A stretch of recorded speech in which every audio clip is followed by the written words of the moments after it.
April is World Wish Month. World Wish Month is connected to a foundation that I work very closely with. I've worked very closely with this foundation for decades now, and that's the Make-A-Wish Foundation. My ties to Make-A-Wish goes actually way back to when I was a kid.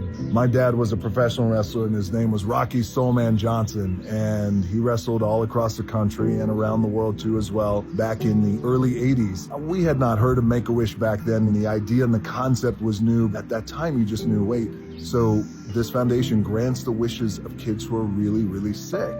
That's amazing. When my dad was wrestling in the WWE, my dad became one of the Make-A-Wish Foundation's very first wish granter, and one of the first ever for the state of New Jersey. On your hat, it says Make a Wish. Can you explain that to us? Yeah, I sure can, buddy. You know, I like to work with children. This is a Make-A-Wish Foundation, and I like to go visit and talk with kids. I will never forget it. I was there. I was 10, 11 years old. We went to go visit a little boy. He was in a wheelchair. He had a critical illness. I went to visit a really good friend of mine. His name is Bobby. Meeting my dad was little Bobby's wish. And I remember thinking, wait, this little boy's one wish in the whole world is to meet my dad?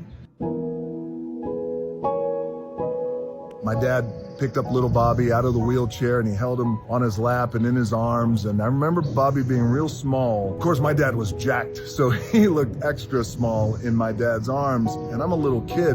I was blown away at this idea that this other little boy looked at my dad in that way. It was his last wish. He wanted to see me, and I went down and I spent the whole day with him. It just gave me this crazy perspective, and I saw my dad in a different light.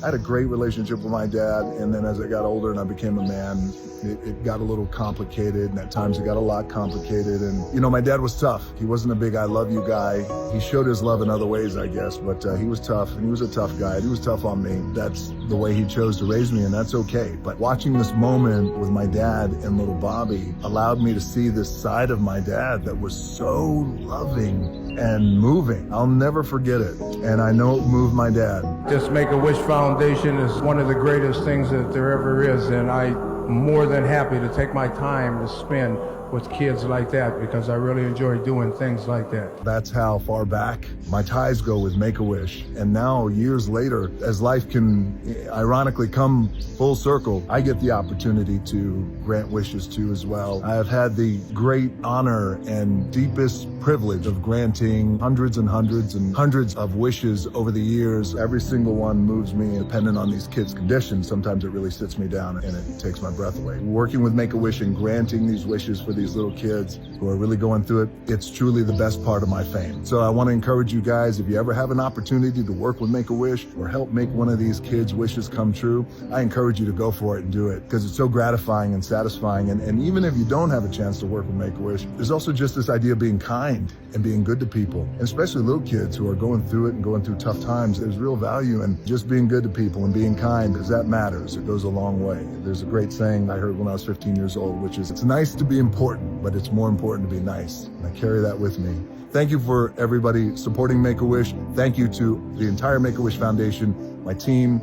Love you guys. Thank you for the support, and I'm lucky.